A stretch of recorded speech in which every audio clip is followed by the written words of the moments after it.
Ladies and gentlemen, a very dear morning to all of you. It is with immense excitement that I welcome you all to the inaugural edition of Next Bite, our fresh and dynamic new gathering. I'm very, very pleased to see so many of you here, and we are going to make this a little more festive. I'm going to say welcome again, and then you give each other, I hope, a big round of applause. So welcome to Next Bite 2024.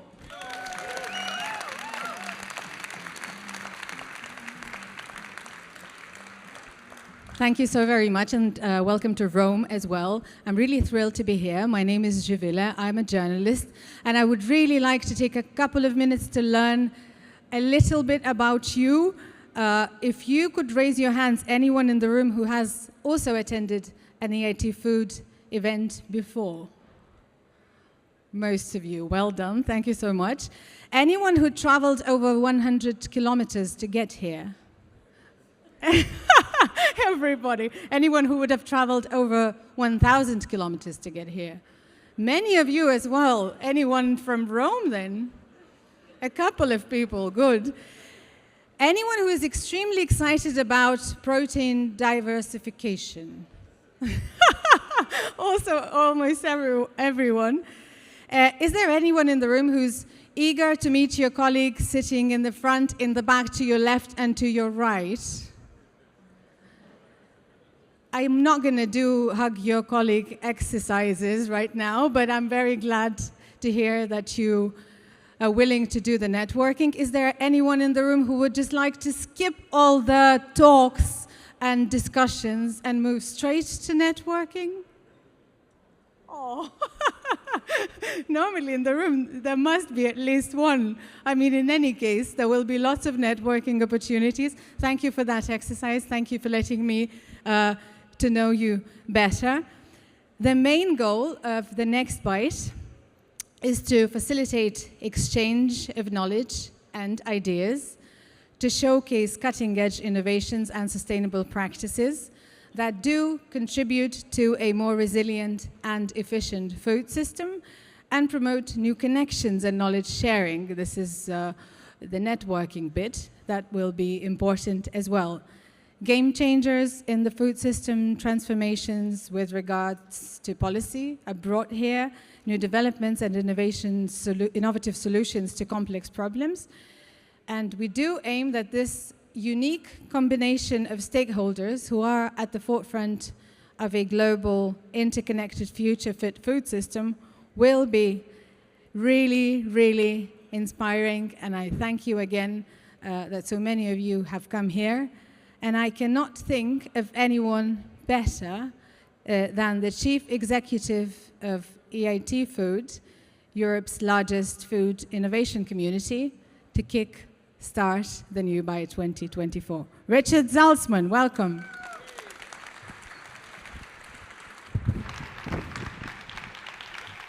Welcome to Rome. Thank you very much to the few Romans here for hosting us. I think everyone's pretty much got in a Roman spirit. We're definitely on Roman time already. So it's amazing to be here in this city. Thank you all for coming. To our partners, old and new, who are joining us here today, to the startups in the marketplace and in the audience here, who really are the inspiration for many of us in our daily lives, to the students and our broader community who've joined us, many of whom for the first time here in Rome. This is our very first Next Bite. You can get a bit twisted on that, but it's the first time we've brought the whole community together in one room, bringing together our entrepreneurs, bringing together all of the research and the incredible universities and the broad ideas that we've got, bringing together an astonishing range of speakers across a packed agenda to have one single conference that brings the food community together to look at some of the difficult challenges and the incredible opportunities that face us as a community as we look ahead. We've got 4 amazing stages, over 120 speakers. We've got a startup marketplace. We've got a constant opportunity for networking, and I'm very glad nobody said, no, we're going to skip all that and just go straight to networking. Thank you for playing the game, but there is plenty of time for networking in the agenda when you're here today. So why Next Bite? Why do all of this? Well, Big challenges need a big event. The challenges we're facing today are extremely acute across the food sector, whether that's the climate challenge, and you all know the numbers. Those of you who know me might have thought I'm going to go numbers today. I'm not. The 120 speakers is it. That's the only number. We know the numbers are pretty stark from a climate perspective. We know that once in a 100-year drought, sorry, that's two numbers, once in a 100-year drought has become an occurrence that happens far too frequently. Once in a 100-year floods happens the same. People are facing astonishing impacts of pollution and climate damage. We're also facing acute challenges in the political environment. And if we look that in the eye, the European swing to the political right is difficult for all of us in this arena where collaboration and looking forward is key to our success as opposed to isolationism and stepping back into our little bubbles. There's acute challenges every day on many people's plates across Europe and the world. It's not everyone who can afford food on the table 3 times a day or even once. And when I read statistics such as 20% of people in first world countries are dependent on food banks, that is a really stark challenge for us as a food system sector to look that in the eye and say, this is simply not acceptable. Something has to be done, and we are the people here to do it. Risk has become damage, probability has become reality, and that is why there is an ever-growing need for innovation and why we are here today as a food community to tackle that. Now, on the upside, the attention to the food sector is growing and growing. Last year at COP in Dubai was the first ever COP really focused on food. We're seeing actually COP at New York Climate Week a few weeks ago. Sorry, the food agenda at New York Climate Week was very, very strong, a constant dialogue about food.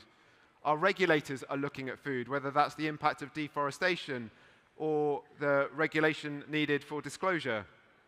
The world is looking for change, and we are all here because we will deliver the transformation that the world needs. Over the next 2 days, we're bringing our community, us, together to share ideas and to get a bit of inspiration, and that's going to happen all over the place. To meet, to connect and grow, and find new connections and rekindle old ones. To show what can be done and to share stories with each other, to bring hope and life to what we're trying to do. And to look at what some might say is impossible, and as a community show that you just need 2 great days together in Rome, some nice food, and pretty much anything is possible. Now, tomorrow is World Food Day, and this is focused on the right to food for a better life and a better future. This is absolutely a call to action to us, for those with ambition to embrace these challenges and to seek change on a global scale, to seek food systems that work for everyone. We need this now. This is not a talking shop. This is action now, not sometime tomorrow, not some vague set of promises. We are here because as a community we want to step into action and affect change in the world. This is also a call for us as a community to have real ambition. If I look at where we've come from as EIT Food, the journey is incredible. Just take a look around. Not wishing to quote the words of an American rock band. Take a look around. Look at all of you. We've got over 1,000 people registered here. The ambition for this community is growing physically, demonstrably, just by being here.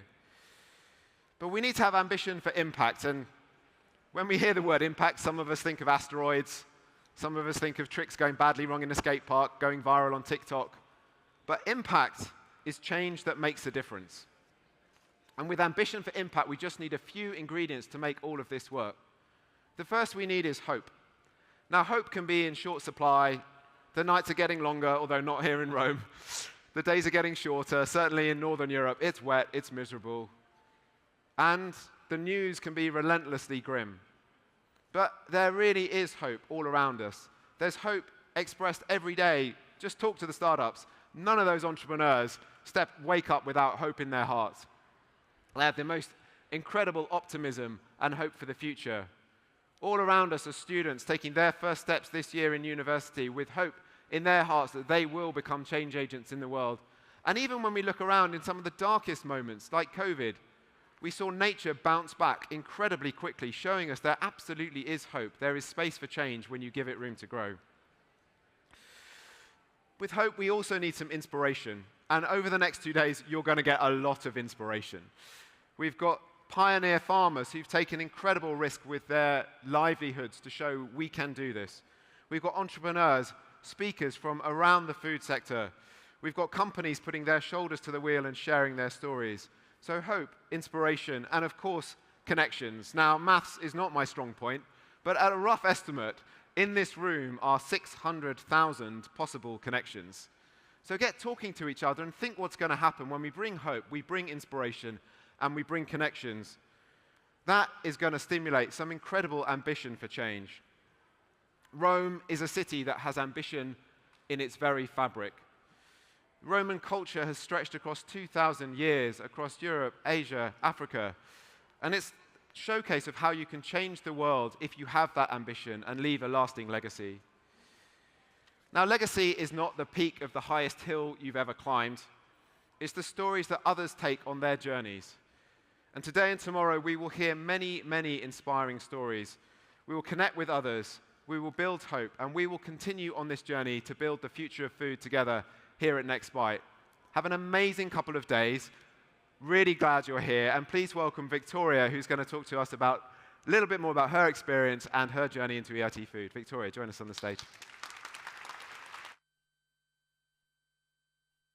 High five.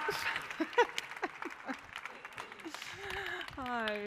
Benvenuti, amici. Welcome. Welcome, friends, new and old friends of the food system. Welcome to our biggest annual gathering, Next Bite. I hope you can feel the energy in the room. Hope you can feel it pumping up.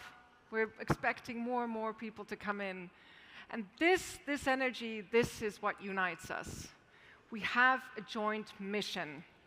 We are here because we have a passion and dedication to transform food systems, to transform them through healthier lives through food, to transform our food system to be net zero, and to transform our food system to be resilient and fair. And these missions are what bring us together. And each and every one of us in this room today has a very unique role to play. Our role at EIT Food is to bring you all together, to foster this community, to facilitate collaboration, and to co-finance large-scale projects to bring innovative solutions to the lives of farmers, consumers, and the entire European food system and beyond. You've heard it already. We have a record-breaking around 1,000 registrations for the next couple of days. So I will call you all food heroes in this room. You are brilliant inventors, investors, entrepreneurs, researchers, business leaders, students. I think that's really, really an impressive bunch to have here. And at EIT Food's partnership, at its core, we are with over 180 organizations. But over the past 2 years, there have been over 400 organizations that have received funding, and almost 600 startups that have been selected to our program in this year alone. While in our alumni of startups, there are over 2,000 organizations. So we therefore truly are the largest and most dynamic food innovation community in the world. But I also need to challenge you. Why haven't we cracked it yet? Why are we as a community not living up to the ambition? Why are we still living in a world where 1/3 of edible food is being wasted?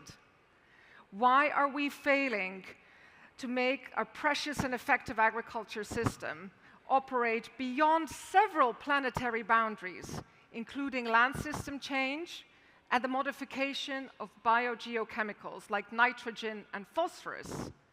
But also, why do we still have children in Europe and anywhere in the world that go to school with a bag of crisps for lunch or nothing at all?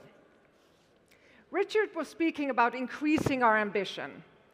The reality is that to realize those ambitions, we need to do more than just our share. In food systems, when we come together, 1 + 1 makes 3, or I would even argue, sometimes it makes 30.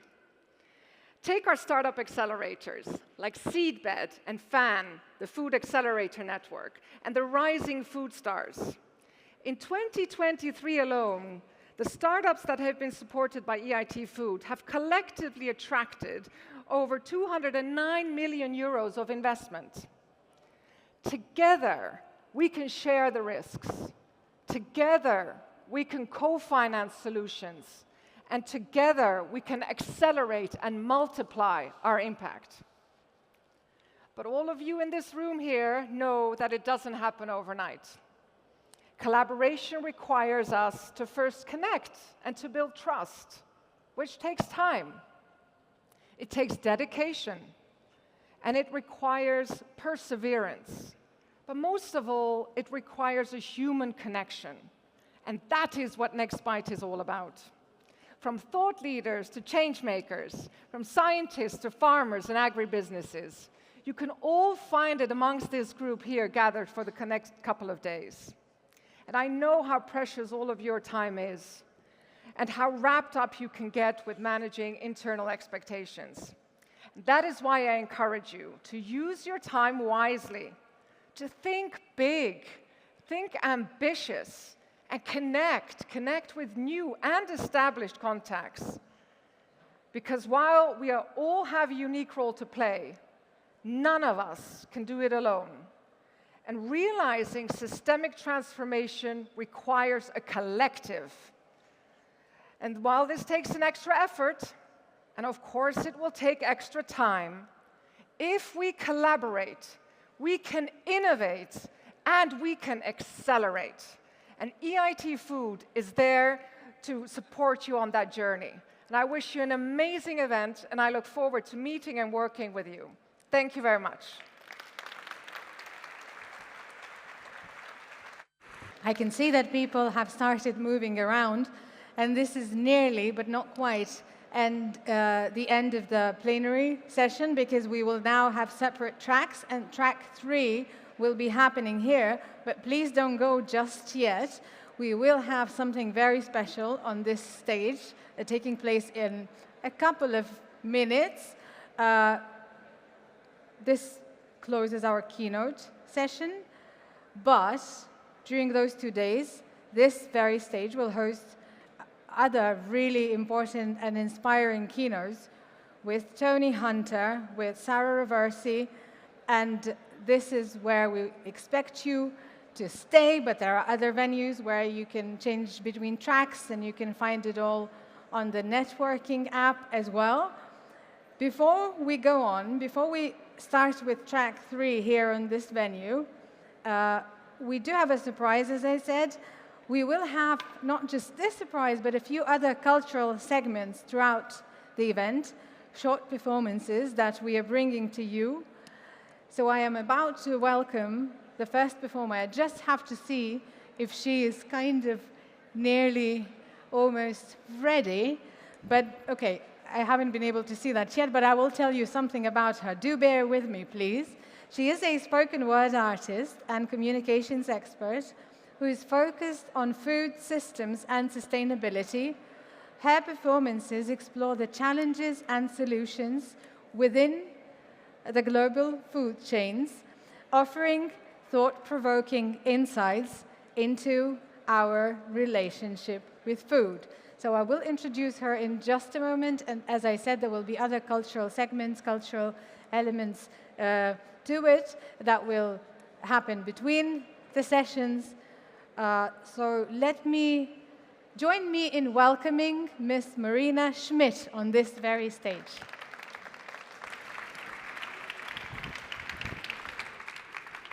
Hello, everybody. How are we doing? Yeah, woohoo. I heard a woohoo there. Well, I have a piece for you, a spoken word piece called Talk Hotter to Me about climate communication. Climate comms has been a one-trick pony ever since the 90s. It's facts and it's figures.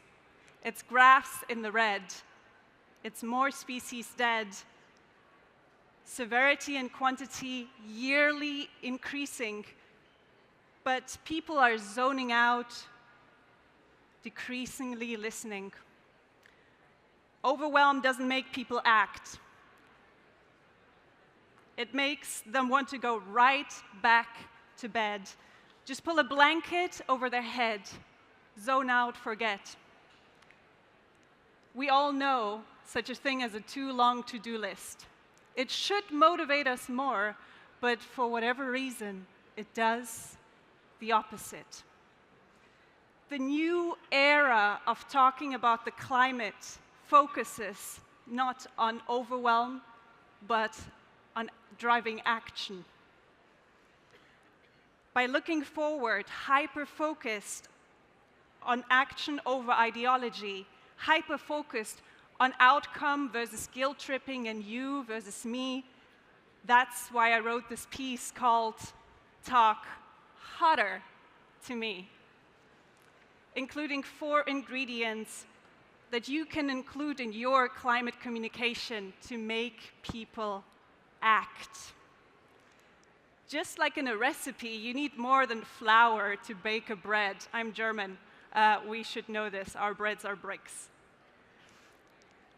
Each ingredient serves a purpose to create something greater than individually. So if you post on LinkedIn or X, if you talk with colleagues or friends, you're officially a climate communicator. Congratulations. You can put this on your CV. Your posts can reach hundreds, if not thousands of people. We easily underestimate how much we could be changing by switching to action-driven climate communication. But how do we do that? Ingredient 1, the hook. If you ask a room filled with environmentalists what moved them, what touched them, many will tell you about documentaries. For centuries, lessons passed on from generation to generation in song, in stories, in folklore. We know that emotion is what drives conviction and behavior, so why don't we use it in the way we talk about the climate? That's why I'm speaking to you in a climate slam and not with a dry presentation behind a podium. No offense to anyone giving a presentation after me. Hearts are motivated not just by reports, percentages, and bar charts. On the one hand, it's about the format. On the other hand, it's about the content. Negative news are one way to get attention, but a good hook doesn't need to be negative. It can be and should be by now creative. We can hook attention of people outside our bubbles by speaking their language. Mystery, surprise, maybe even something funny. Let's learn from what works on YouTube, TikTok, and Instagram feeds. Go wild, whatever works. How about climate cat memes? Talk furry to me. Ingredient 1, the hook. Ingredient 2, the outlook. Is it easier for you to imagine a negative future or a future that you would like to see? What's more imprinted, I ask you? Not in broad terms, but I mean in details, like seriously. Doomsday visions or possibilities? Maybe it's due to the news, social media, or attending climate conferences monthly. But it is easier for me to see a negative future than how a positive one would be. And that scares me. You know the saying, if you lose control of your car, don't look at the brick wall. Look where you want to be. Because if you look at the brick wall inadvertently, you will steer this way. And I have a question for you. Do we look at the brick wall collectively? Most climate communication tries to scare people into action. But fear, avoidance is only a fraction of what drives human motivation. We got to the moon not to escape an immediate threat. Usain Bolt broke the world record not because there were dogs chasing his bag. What if we add to the push a pull? What if we add to the time-ticking urgency a sense of inspiration? What if we add to the pressure and guilt, encouragement and a vision? Could we maybe get faster, closer to a solution if we, in our communication, balance both types of motivation? Ingredient 1, the hook. Ingredient 2, the outlook. Ingredient 3, the path. Climate action is often framed as avoidance and constriction, and I dare you, once you see it, you will see it everywhere. Don't reach 1.5 degrees, 2 degrees. Reduce the emissions, decrease the use of resources, slow down the decline of the bees, avoid, go back, return, prevent. It's all about the status quo or about less. Less waste, less flying, less eating meat. These are absolutely valid and important actions, but they aren't the whole picture, and they aren't the most enticing. Can we agree? We need to curb consumption, and we need groundbreaking solutions. Talk harder to me. We need reduce, reuse, recycle, and innovate, create, inspire. Environmentalism shouldn't be associated just with restrictions. Environmentalism is about forward-thinking futurism, including political, societal, and technological innovation. How can you highlight both sides of the equation in your communication? The last ingredient is engagement. Do you remember what John F. Kennedy said about going to space? He didn't say, "Oh, that's easy, we're right on our way." No, he said, we choose to go to the moon not because it's easy, but because it's hard. And I would argue we need a bit more John F. Kennedy mentality in the way we talk about sustainability. We choose to build a sustainable future, not because it's easy, but because it's hard and possible and so worth it. Each climate content piece that you create, be it a LinkedIn post or a tweet, each climate content piece, a post, movie, article, or speech, should aim to create an action-driving state. Inspiration, determination, positive frustration. The way we communicate can drive overwhelm and grief, or it can drive action. So let's couple this with clear calls to action, making clear how business, governments, individuals can contribute to make this happen. Communicate, hope. H, the hook. O, the outlook. P, the path. E, the engagement. Hope is a formula to communicate in a way that drives change. How can you grab people's attention creatively? How can you show them a positive vision? How can you make clear that it can happen? Which of these ingredients would you like to include more in your day-to-day communication? To conclude, we need the next era of bridge makers. Bridge makers who speak finance and forest, who speak Wall Street and waterfalls, who speak corporate and coral reefs. Bridge makers who create solutions interconnecting sustainability and prosperity, showing they work hand in hand, not as polarities. The next wave of visionaries will think in more holistic possibilities.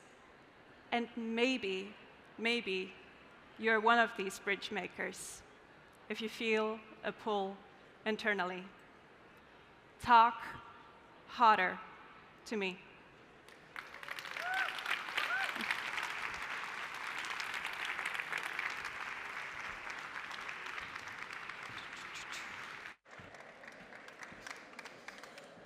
Thank you so much, Marina. Let's remember not to look into the brick wall. Let's go to the moon because it's hard, and let's communicate hope. This sets the framework for us for the next 2 days. As I said, we will have different artists both today and tomorrow. They will appear here, and I hope you do enjoy that. Now, on this stage, we will also have 3 track sessions that will focus on fair and resilient food systems. There are other tracks, 2 other stages. One will focus on healthier lives through food and net zero food systems. Each track obviously covering EIT Food's missions. And because they will be happening simultaneously, you will need to have a good quality sound. So there will be people approaching you and offering to put headphones on. So do not deny that opportunity because it will be easier to hear. So these are the 3 stages. Track 3 is here. Despite the stages and the tracks, there are also many other things going on outside the stages. The marketplace there, filled with things to explore, from the startup village with 50 startups to lots of other things. Project space area, podcast booth, the networking area for one-to-one meetings, the catering and relax areas. There is an EIT Food corner with features such as the virtual reality area, the photo booth, the synthetic cultures exhibition, emergency corner to know more about EIT Food. Lots of areas to explore. There is an Hybrida app. Has anyone registered already? This is the app where you can basically follow the program and set up networking meetings, so I encourage you to do that as well. If you want to post on social media, which we obviously encourage very much, the hashtag to be followed is NextBite24. And I think at this moment we will take a couple of minutes of break for you to get the headphones, and then if you want to stay on this stage, we will resume in several minutes. If you want to go to others, that's your choice as well. But I do wish and hope that we see each other again in, let's say, 3 to 5 minutes. So thank you so much and enjoy. Dear everybody, it's nice to see so many of you back here in the plenary hall. Before I introduce our next speaker, there is one piece of information I want to deliver. If you've got any finance-related questions, payment delays, payment processes, and how payments work, there is the finance booth at the EIT corner who are now raising their hands. So in case you want to approach them, any finance-related questions, they are absolutely eager to answer them all. So that's one message from them. And I'm not going to ask you to raise your hands, but I will ask you this. Have you ever wondered how to make sense of where the future of food is heading? Our next speaker today knows how you feel and has wrestled with that problem for years. He is a global food futurist speaker, foresight strategy consultant, and qualified food scientist with over 30 years' experience in the food industry. He's one of only a handful of food futurists globally, and he's here today because his background and experience give him a unique view on the answer to the problem of what future holds for the food, beverage, and agricultural industries. He's a lifelong science fiction fan, and as he likes to say, would you trust a futurist who didn't like science fiction? Everyone, please welcome food futurist Tony Hunter.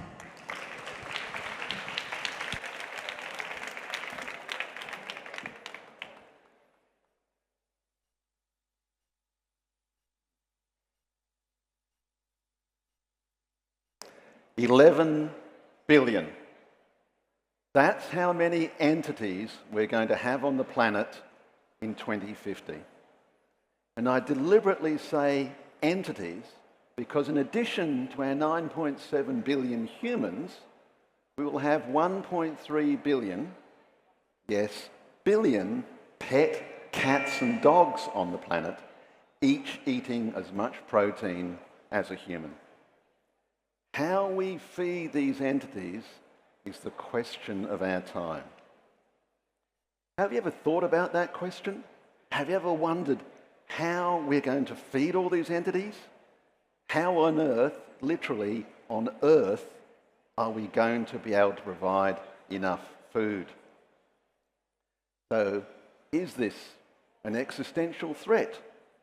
Or is this an opportunity to defeat the twin tyrannies of food production? Either way, we're at a once-in-a-generation crossroads, and the decisions and options we take in the next few years will echo down through the decades. So what are these options that we have?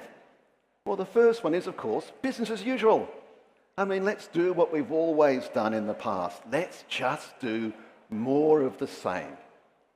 Well, let's see how that would work. Of the arable land on the planet, we currently use 50% for agriculture. Of that, more than 2/3 is used for animal agriculture in some way, shape or form. And if we look at water, 92% of all freshwater withdrawals are used for agriculture.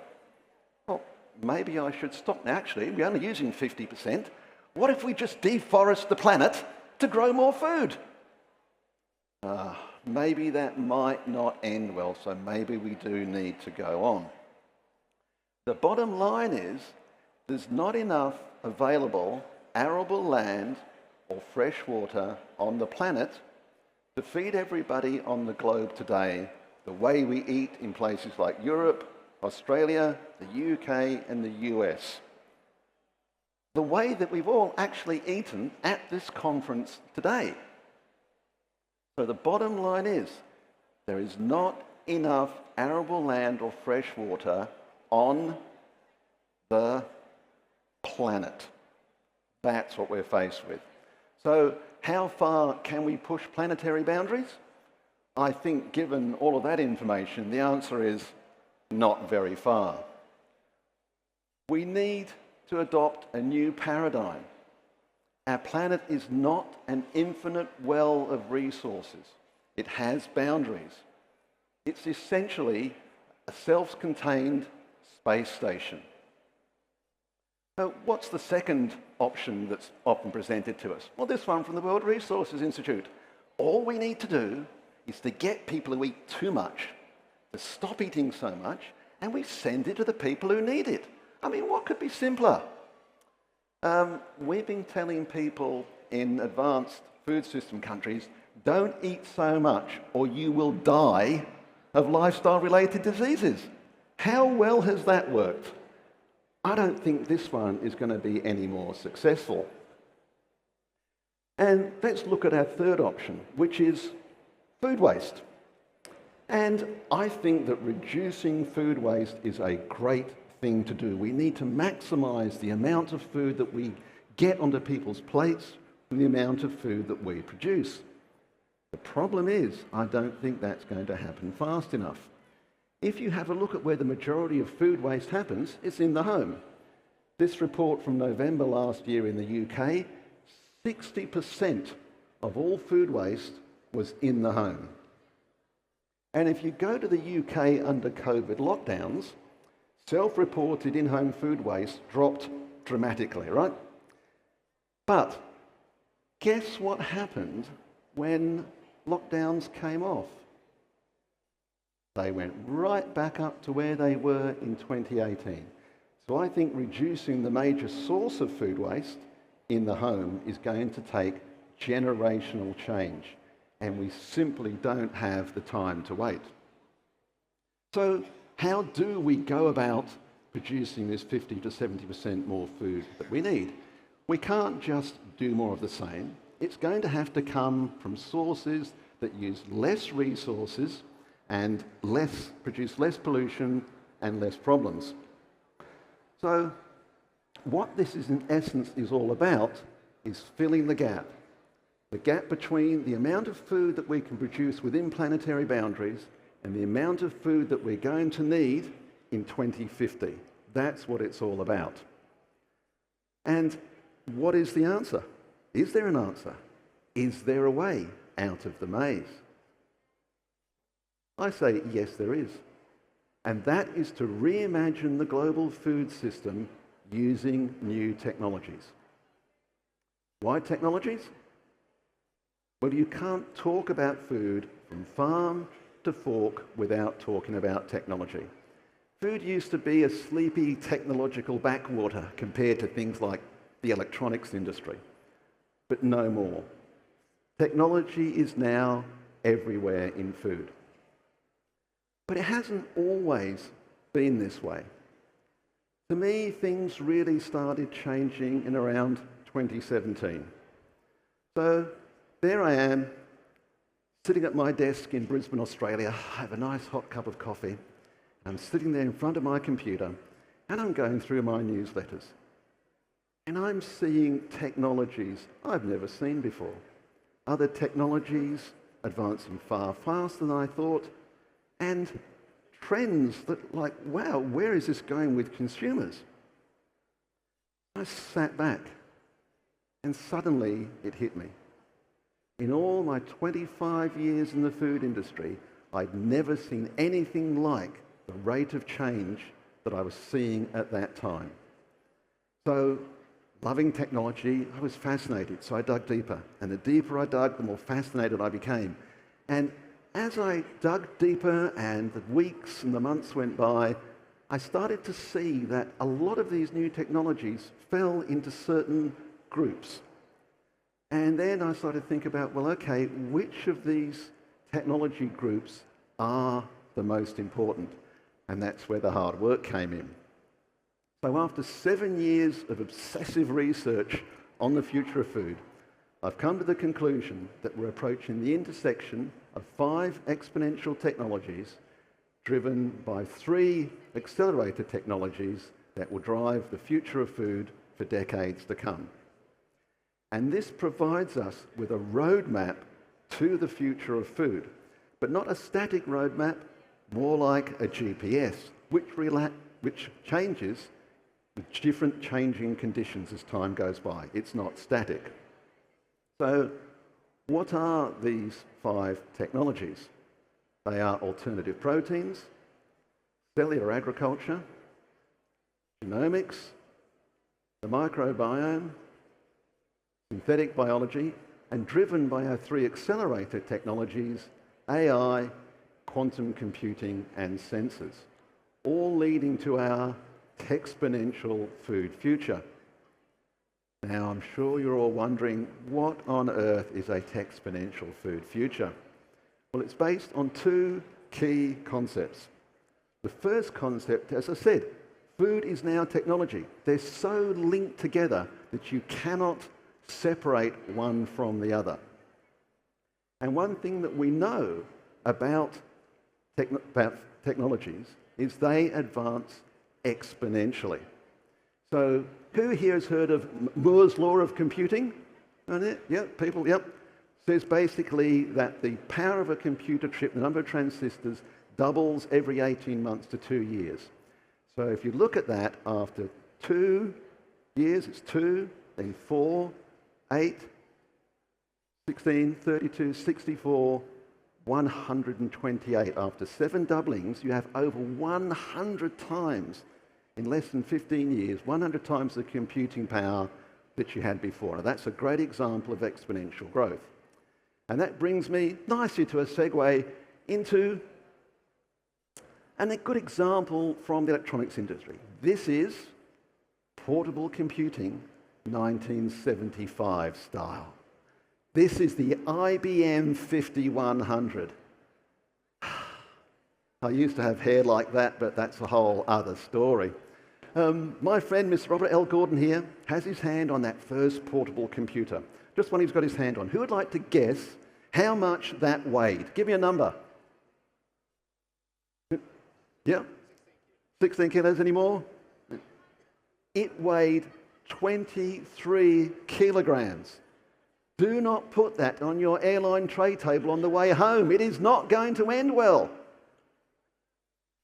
And that computer, fully spec'd up, maximum memory, maximum storage, the printer you saw there, a bit of offline storage, cost the princely sum of $19,750 US dollars in 1975.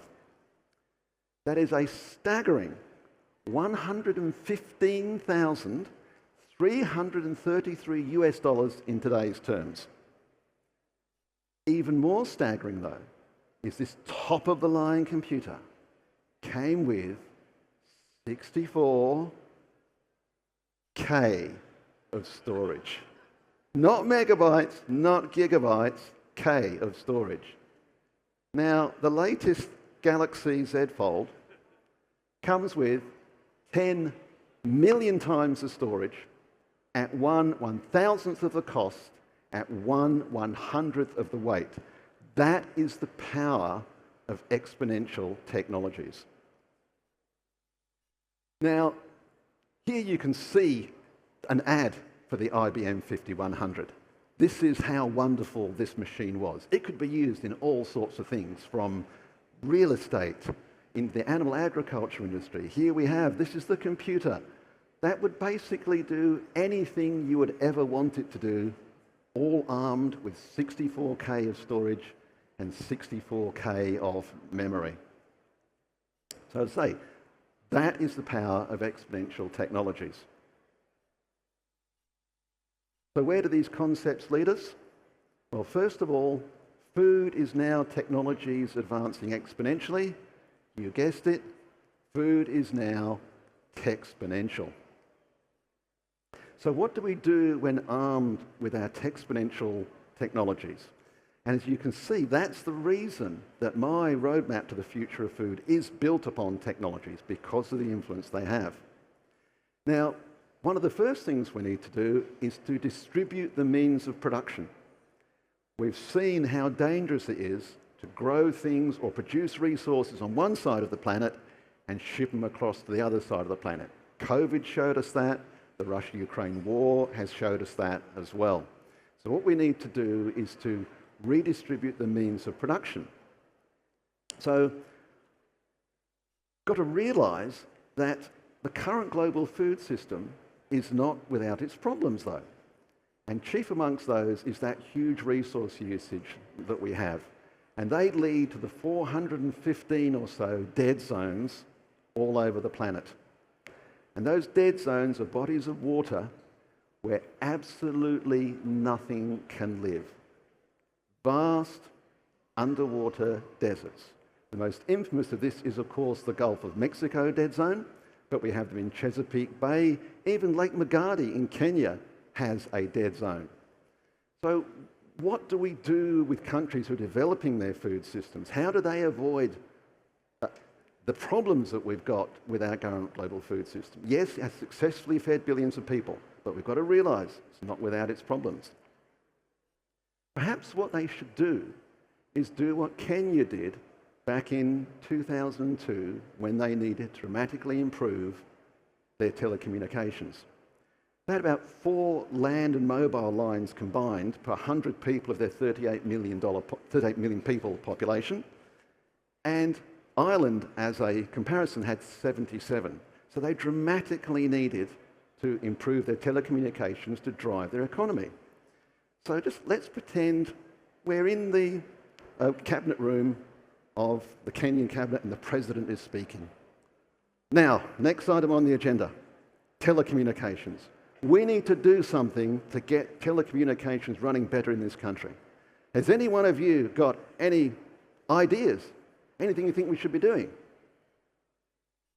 Yes, Mr. President, I've looked at what other countries have done, and what we should do is buy thousands of trenching machines, a couple of million kilometres of copper wire, we'll bury them all, put some stations in, and we'll get a homegrown handset industry. That's what I think we should do.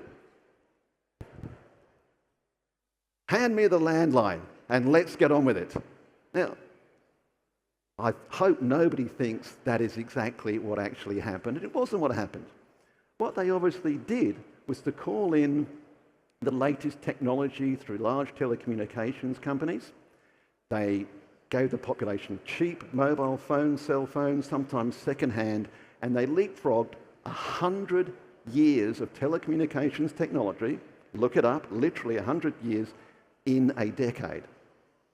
So why can't countries who are developing a food system, or even countries with developed food systems, take this approach and leapfrog into the future with their food systems? And if we have a look at our Texponential Food Future model, we can understand the power of these technologies to create a whole new global food system. And I'm just going to talk about 3 of them today. That's alternative proteins, cellular agriculture, and synthetic biology, because those are the 3 primary industry and supply chain focus technologies. Now, I'm not going to bore you with the usual ones like plant-based burgers. We've all seen those, but how about food from air? This is a company called Solar Foods from Finland. They suck air into their proprietary equipment. They separate out the CO2, the nitrogen, and the water, and they split the water into hydrogen and oxygen using solar energy, hence Solar Foods. They then add some nutrients, some minerals, and some microbes, and they grow basically microbial protein that can be used to make anything from hamburger patties to ice cream. And they can do all of that with non-arable land. Their first factory is now up and running, and it can produce more protein per hectare, 10 to 100 times the protein per hectare that you can get from soy. And as I said, all on non-arable land. That's the key thing.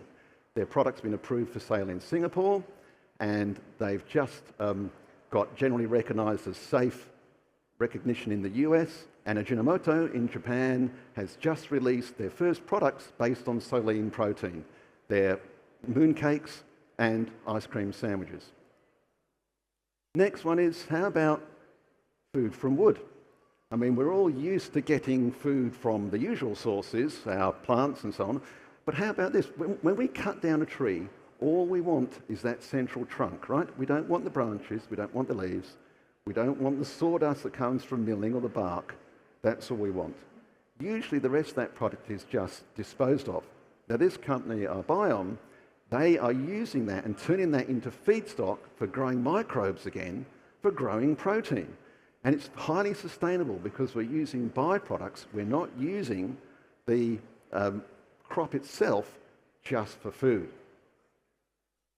And then we've talked about pets, and nothing would be complete without talking about our friends, the pets. This is unicorn pate from Wild Earth in the US. And normally cats are obligate carnivores, right? They must eat meat because it contains the amino acid taurine, essential for their health. But they've made a plant-based product fortified with taurine so cats don't need to eat meat anymore. And there's quite a few articles coming out in the literature at the moment saying that plant-based foods for cats and dogs has definite health benefits. Our next technology is cellular agriculture, and the one you're probably all familiar with is cultivated meat, where you just take a few cells from an animal and you grow meat in huge stainless steel tanks. And that product's been available as chicken nuggets in Singapore since 2020, and in 2022 they had their product approved, their chicken breast product approved for sale in Singapore at Huber's Butchery. But you can't only use that to make products that we know, like chicken nuggets. You can actually grow and make animals things that actually don't even exist. Grow animal cells to make food that's just delicious, like the mythical qualia from Vow Foods based in Sydney in Australia. So That's what can be done with a lot of these technologies. We can come up with new foods that say don't even currently exist. And another technology that we've got in cellular agriculture is mammary gland agriculture. You can actually take stem cells from milk, you can grow miniature mammary glands, and you can grow milk and milk components for any mammal, including humans. So there's quite a few companies in this space. We've got a company called 108 Labs, BioMilk, and dairy giant Danone just recently invested $2 million in Wilk to make components for infant formulas. So is that a step towards replacing dairy as a base for infant formulas, which is one of the big profit centres currently for the dairy industry? But this is not only confined cellular agriculture to animal cells, you've got plant cells as well. Who likes chocolate? Yeah, that was quick. I hate to tell you, pollination rates are down. Disease is decimating cocoa. Trouble getting labour. Deforestation. Our chocolate is in danger. Luckily, California Cultured has come to the party, and they are growing cacao plant cells in stainless steel fermenters and making chocolate components. They've just signed a 10-year deal with Meiji in Japan, one of the largest chocolate manufacturers in Japan, to supply them with cocoa ingredients, as I said, for the next 10 years. And the last technology I want to talk about is synthetic biology. Now, often that's where you take the gene for something you want, you put it into an organism of some sort, you grow that organism, and you get the end product that you want. Probably the best known one is probably Perfect Day. They've put the gene for whey protein into a yeast, they grow the yeast, they extract the whey protein, and they turn that into all sorts of products, everything from ice creams to protein powders and all sorts of things. And this is one of my favourite ones. I call it growing animals in plants. Well, maybe not the whole animal, maybe just a little bit of the animal. So we've got a company here, Orf Genetics. They actually make the growth factors for cultivated meat in Bali, in Iceland, and elsewhere, and they actually supply the growth factors to Vow Foods to make their qualia product. But my favourite one is a company called Nobel Foods, and they've taken the gene for casein, put it into soybeans, they grow the soybeans, take out the casein, and use that to make cheese. So they will have products, test products on the market in 2025. And of course, the big advantage of plant molecular farming is that when you scale, you just plant more crops. You don't have to have stainless steel reactors built, factories built, all these sorts of things. As long as you've got the infrastructure downstream, then you're fine. And we talked about agriculture and the problems that we have with the resource usage and runoffs. So we have a company here called Pivot Bio. What they've done is they have a genetically engineered soil microbiome that can replace 44 kilograms per hectare of nitrogen for crops like wheat and corn. You can imagine with the problems getting nitrogen over the last couple of years, their product's been extremely popular, and it's actually sold out every single year. Now, you know, if you look at all those technologies, they are going to have a huge effect on the future of food. And now just turn to briefly to our accelerators. That's AI, quantum computing, and sensors.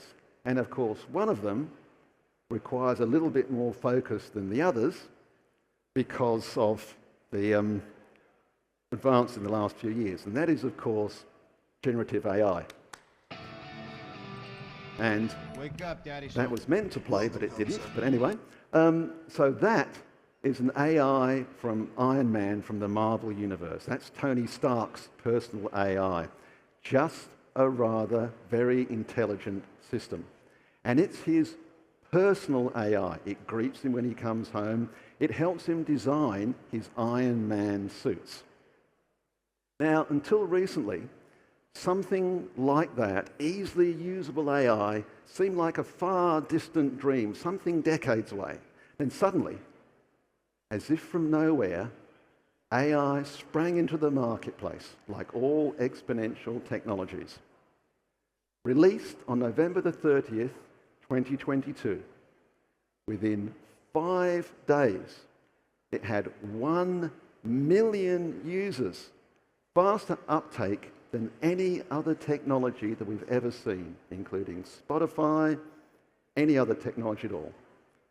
And that meant that the world would never be the same again. And just to be clear, we're talking about generative AI. We're not talking about traditional AI, with its tables of data that we've been using for decades, where the AI's output is determined by explicit human programming. We're talking about generative AI, where the AI learns from the data it's trained on, finds patterns, and produces novel output. And that's why this technology will drive our other 5 technologies, because it can examine and find patterns in vast amounts of data that the human mind can't even comprehend. It'll find answers to questions that we didn't even know we had. Not only that, but it can help with sustainability. It can design products, use less resources, more sustainable, more cost-effective, and it can even come up with answers that will satisfy all stakeholders, from shareholders through to the community and the planet. And technologies are not going away. Technologies are only continuing to advance. I mean, every day we're bombarded with an avalanche of information. Newsletters, podcasts, webinars, conferences, all showing us a dizzying array of events and developments that will influence the future of our organisations.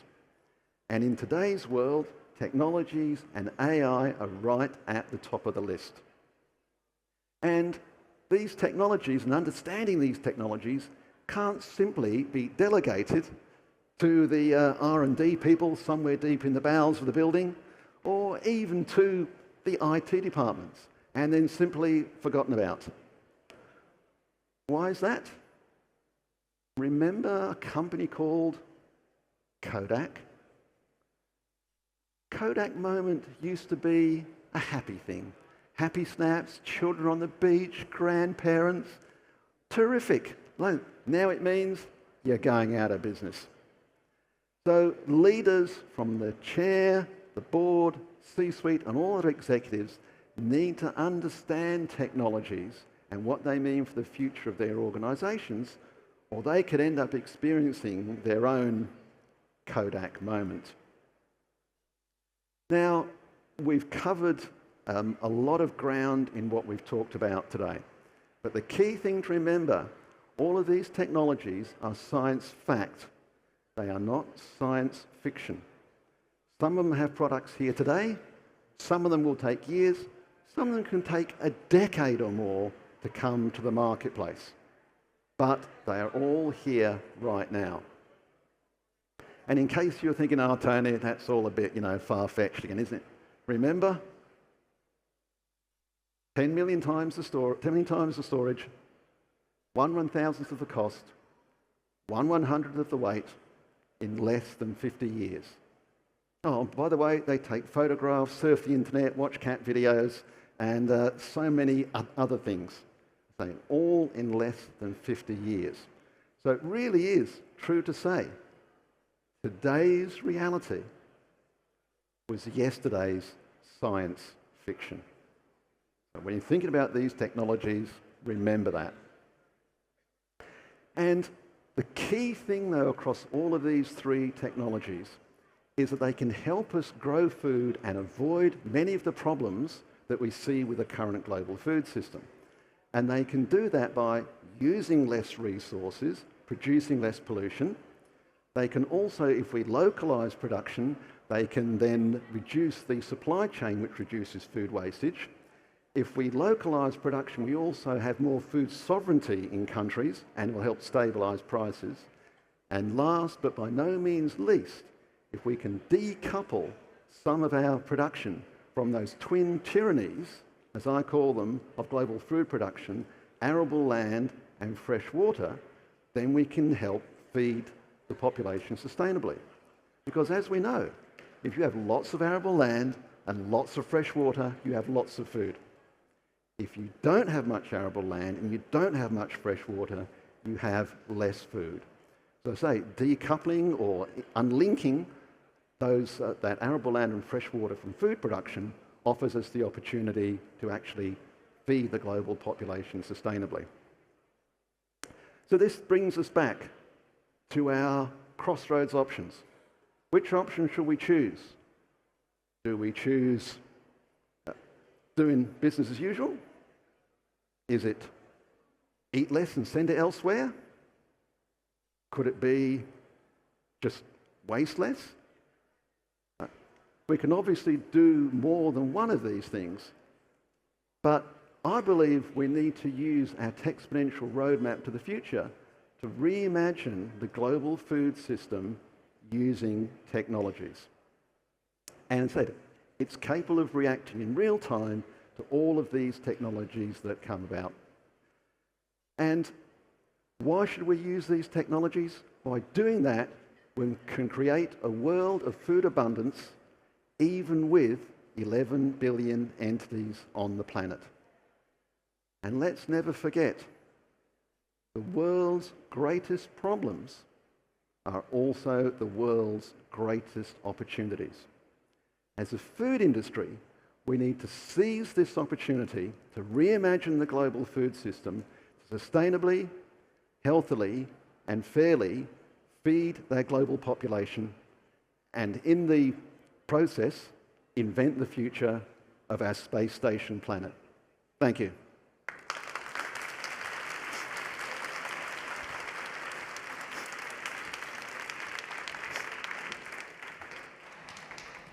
Thank you, Tony. I hope you do come back to talk to us for a couple of minutes. I absolutely loved your visuals, loved your shoes, and the entire presentation. So thank you so much for that.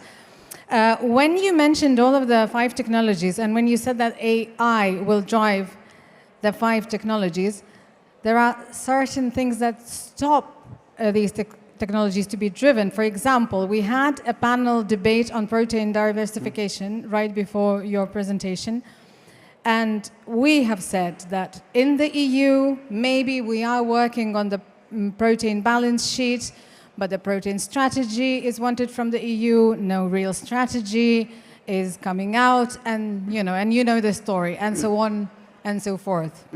So what do we do with these obstructions?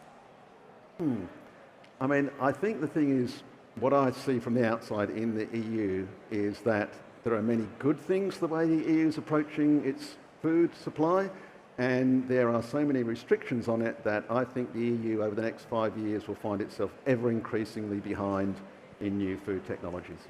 And I think that science needs to take the place of some of the ideologies and politics, which is easy to say and very, very hard to do. But if the EU is to continue to supply itself with food and not simply push off food production out of their own land mass onto someone else's, then things need to change. Let's see if there is a question or two in the audience, or a comment maybe. I do encourage that, because in the morning we tried that and that worked out really well. After one question was asked, then everybody else followed, and we had a really nice interactive session. When you mentioned food from air, food from wood, unicorn pate, I was wondering, food from wood, for example, does it really make sense? Because we would then need to cut a lot more trees. The thing is, we're cutting the trees down for lumber. So we're making timber to make houses and make furniture, make everything else. So they're using the waste from that so to just make the food. So therefore, that's why it's so sustainable, because if we're just growing things for food, then we have wastage from that, then that's a problem. But when we're using up waste, that helps. How many of these things have you yourself tried? Like food from wood, food from air, the microbial protein that could be done with no arable land. What was it again? Growing animals in plants. Our main problem is a lot of these products are available in certain parts of the world, in places like Singapore and in places like Finland and so on. So unfortunately, I haven't tasted many of them. Cultivated meat, obviously many plant-based proteins, but I'm hoping to be in Finland at the end of November to try some of the products there. Once they are in the market, will that be much more expensive than regular food, you would say? I would think that, like most technologies, they start off more expensive. There is probably not much doubt about that, because a lot of it requires volume. And once you get the volume and you drive prices down, but also we're going to look at, there's going to be a huge global demand for food out of particularly countries like India, down through Southeast Asia and up into China. And once that happens, we could find food prices being driven up, which will make some of these products more economically viable. If the time comes when we don't use the arable land for food ever, when would you project that to happen? I tell you, futurists, I hate to tell you, futurists do not predict the future. All we can do is say, here's where things are going, and there is an alternative future. Now, we look at some of the alternative proteins. There is a future where it's 90% alternative proteins and 10% meat. There's a future where it's 90% meat and 10% alternative proteins. No one knows exactly where that is going to lie because it's so complicated and has so many critical things, like you mentioned, price. If plant-based products are twice the price of meat products, we know which way that's going to go. If meat's twice the price of the alternative products, we know where that's going to go. So there are a lot of variables out there, but the key thing is if you keep up with these technologies and see which way they're going as things develop, then you can get very close to be able to say, well, look, this is where the future looks like it's heading. I, as my organisation, needs to be prepared for that future. And flexibility, agility, those are going to be key words in the next 5 or 10 years because, boy, every time I thought I'd seen it all, something else came up in one of my newsletters. So I've long ago given up thinking I've seen it all. But would that be your ultimate wish as a food futurist to have, arable land-free food in the future? Is that a utopia? I think that what we would look at is, in the near future, there's no way we're going to see crops and animal agriculture disappear. If we stop raising animals for food tomorrow, 60 days no chickens, 6 months no pigs, 2 years no beef, no cattle. Where are we going to get the protein from? How are we going to process it? The infrastructure doesn't exist. So I think looking at that, that's going to continue for decades to come. As the population stabilises, then the cake is not getting bigger, then you start seeing more competition. But at the moment, the pie is just getting bigger and bigger and bigger with more people, more pets on the planet. And so I think that's going to take a long, long time. I think what we need to do, the key thing for me is however we make food, it must be within planetary boundaries. That's the bottom line. Now, how we get there, there's lots of different ways we could get there. But if we don't keep it within planetary boundaries, we all know what the consequences are going to be. As I said, we could deforest the whole planet and just do more of the same, but probably not going to end well. There is a question in the audience, and because I promised that we would answer some, we'll get at least one because time is running out. If you could take the microphone and introduce yourself. There's one more. Yeah, thank you. Joël, how good year. I was curious if you could speak a little bit more about, like you spoke a lot about manufacturing innovations and technologies. If you've done kind of any research on the farming side and technologies that are shaping how farmers produce food, and how does that impact some of the future food trends? Yeah, so I did sort of briefly touch on that, you're right, but not very much with the pivot bio side of things. But I mean, if you have a look at what's going on in terms of the genetic modification of crops and so on, I think with how fast the climate change is happening, that traditional plant breeding is not going to keep up. I know particularly in the EU there's strong anti-GMO sentiment. I don't bring ideology, I look at the science, and the science says I don't understand why. So from that point of view, I think that's what we're going to need. We're going to need that in the crop growing side, optimise what we get. There's also a project called the RIPE project, which is about increasing photosynthesis in plants, getting rid of some of the bottlenecks. That again is some genetic modification which could give us some really big increases in crop yields. There's a lot going on in that area. And I suppose I didn't touch on things like robotics and Varmag because you know, there's a lot of that out there at the moment. Thanks. We'll take one final question from the audience. Thank you, Adelina Dabu is my name. Very interesting presentation. And I was looking into your views on the consumer perspective, because the adoption of all these new technologies and new type of food comes in a context where we've learned, trying to learn now to eat natural food, and that's more perceived like synthetic foods. GMOs do not have a good branding, let's say, either. You've just got me started on half an hour already. So food is culture also, and yeah, we connect to nature through food, but this is a different approach. Thank you. A couple of things there. First of all, the word natural. Ooh, now isn't that a charged word? Who thinks cheese is natural? No, milk's natural. Show me cheese in nature without mankind making it. Yogurt's about the only natural milk-based product there is, because if you leave enough milk around, some of it will turn into yogurt and you won't get killed when you eat it, right? People think, who thinks sausages are natural?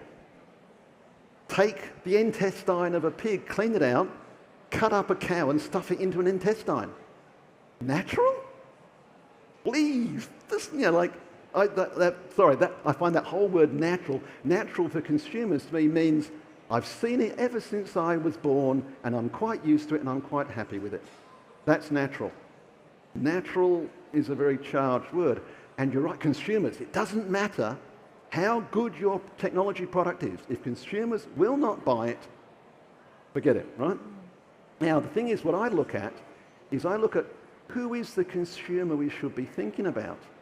And I say, everybody talks about Gen Z or Gen Z if you're American friends. I say, forget them. You need to be looking at Gen Alpha, those born 2010, end of 2024. By the end of this year, there will be 2 billion Gen Alphas on the planet. Now, as a benchmark, when the boomers finished in 1964, there were 3.5 billion people on the whole planet. That generation is going to be the most influential generation, the largest generation we've ever seen and probably ever will see. And I talk to millennial parents and I say, what do you do if your child wants to do something? They say, yeah, generally the family ends up doing it, don't they?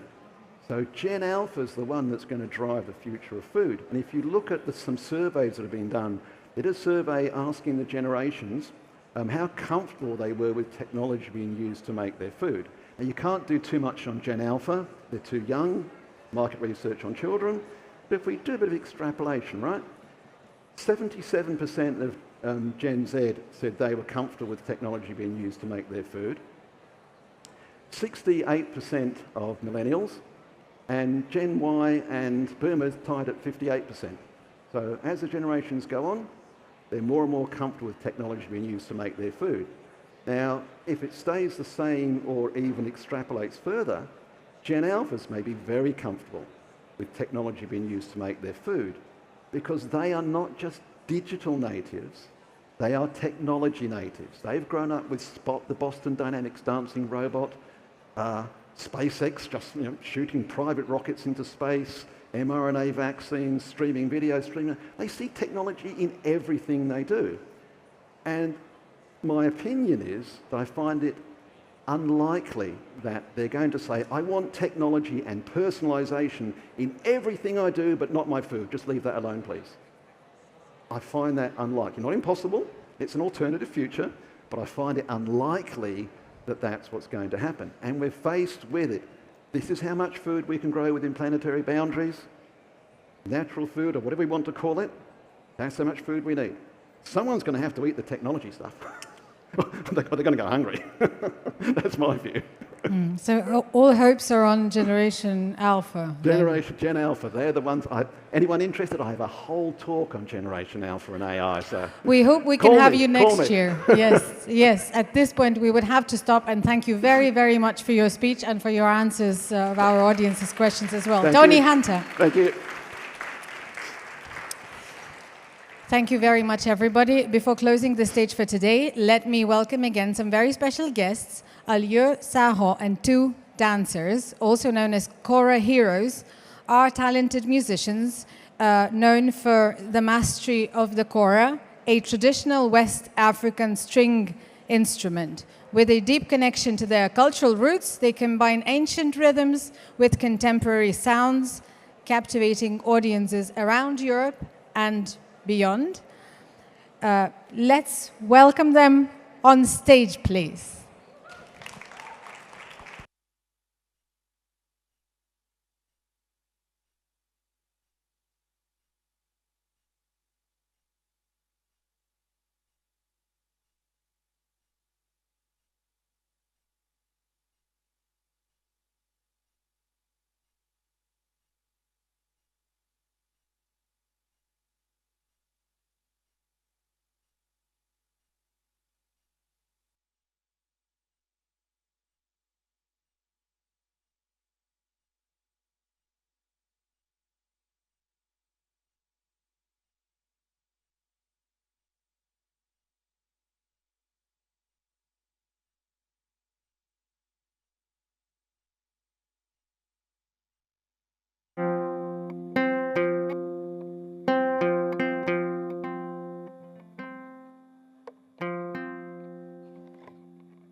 Namo.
Varavina Mimma Bangum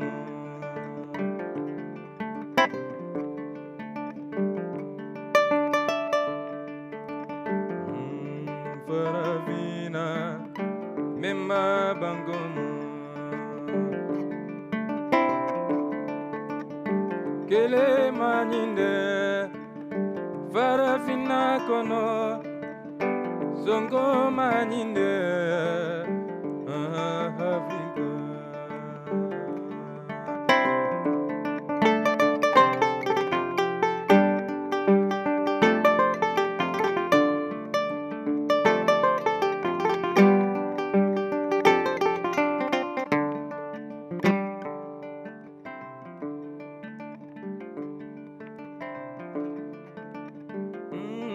Baluma Farafinangana Baluma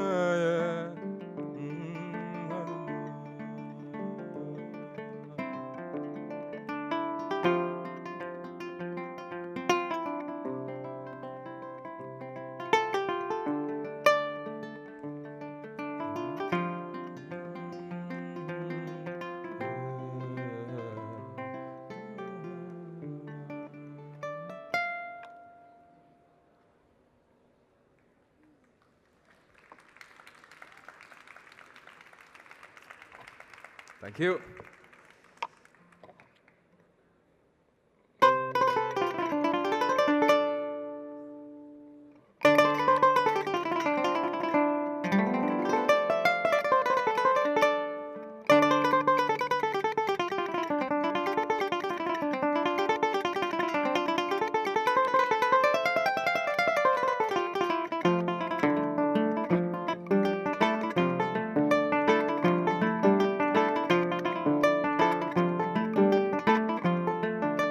Sunny mondo velam betila, worry mondo. Sunny mondo velam betila.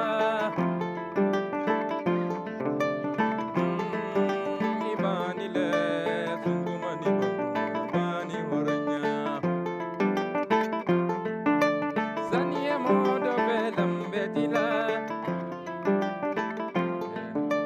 Sunny mondo velam betila. Ibani le sungumani bangu ibani horanya.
Thank you.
Thank you, guys.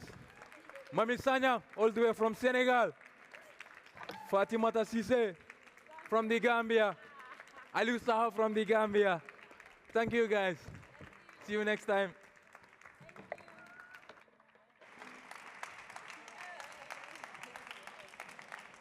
A big thank you to Kora Heroes from Senegal and Gambia.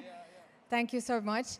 This marks the end of day 1 of Next Bite. There is just some logistics.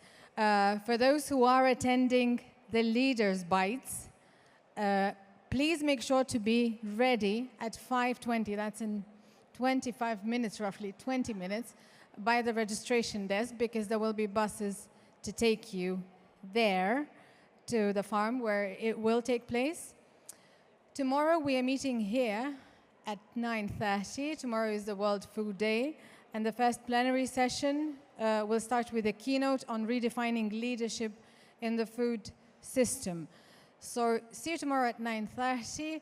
Enjoy the rest of your evening. Thank you so much for being here, being so interactive, and thank you for listening and being here with us. See you tomorrow, and thank you so very much.